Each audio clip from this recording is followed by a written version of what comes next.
Omumyuka w'omukubisa w'olukiiko lw'eggwanga olukulu Thomas Tayebwa asuubiza eggwanga nga bwe bajja okukola ekisoboka okuwagira enteekateeka zonna ezirina akakwate okutulugunya omukyala awamu n'omwana ow'obuwala. Ono okuvaayo bw'ati asinzidde mu kukubaganya ebirowoozo ku bikolwa eby'okutulugunya ebirina akakwate ku kikula ky'omuntu mu lukiiko lw'eggwanga olukulu. Ono era alaze nga bwe bajja okuweekyanya amateeka, amabago awamu n'ebiteeso ebirina akakwate ku ddembe ly'omukyala n'omwana ow'obuwala. That the past laws and policies are fully implemented, and that's why we have established the Committee on Post-Legislative Scrutiny, which will be helping us to ensure the laws passed are implemented, but also to be able to identify the gaps that would need to be updated, as, for example, the ones which have been raised by colleagues here. And I want to assure Honorable Saropendi and colleagues that as Parliament, we cannot stifle any efforts from a member aimed at enacting or introducing any law. Ono era asabye abateesiteesi okukyusa mu nkola ey'okutuuza enkuŋŋaana zino mu bizimbe n'ategeeza nga bwe zigwanidde okutwalibwa ku muntu owa wansi. I call upon colleagues, members of Parliament, to be champions in fighting against gender-based violence. Use available platforms to encourage victims of gender-based violence to speak out and report cases of GBV to relevant authorities. And this is in relation to where the fight should go.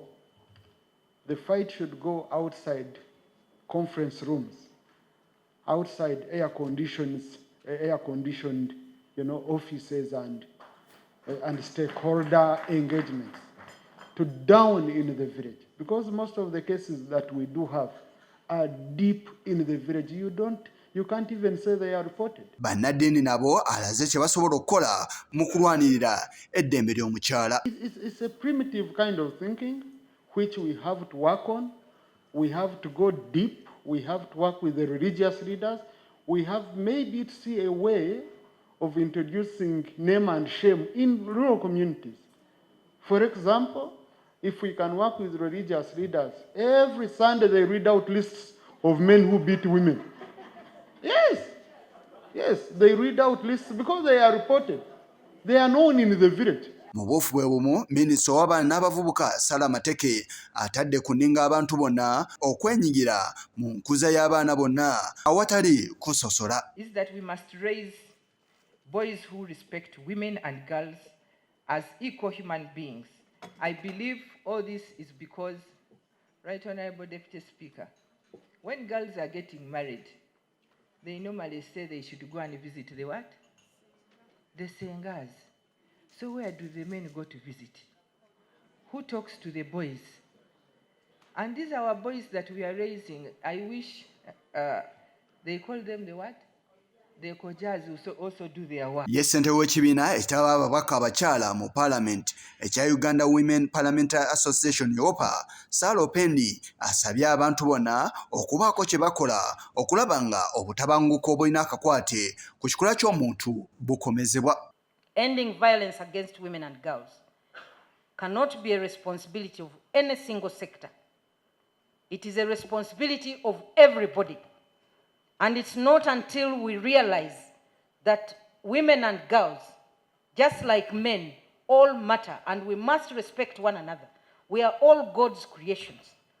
Let's love one another. Ono era asabye wateekebwewo ebifo ebisobola okubudaabuda abakyala awamu n'abaana ab'obuwala ababa bakoseddwa mu mbeera eno. We, as the Uganda Women's Parliamentary Association, are calling upon government to at least build shelters where women and girls that are facing violence can at least take some refuge in the meantime as they pursue justice.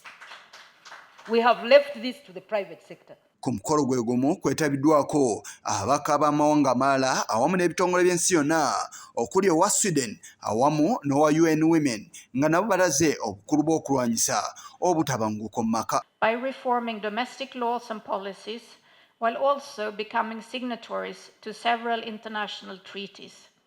Uganda has made great progress when it comes to gender disaggregated statistics, which is important for us to make informed decisions. There is an opportunity for us to discuss to strategize, to rethink, and to recommit ourselves as Parliament and as other actors on how we can best address teenage pregnancies, violence against women, and child marriages. Yes, Chigongo, Kulwa, Channel 44, Oleguro.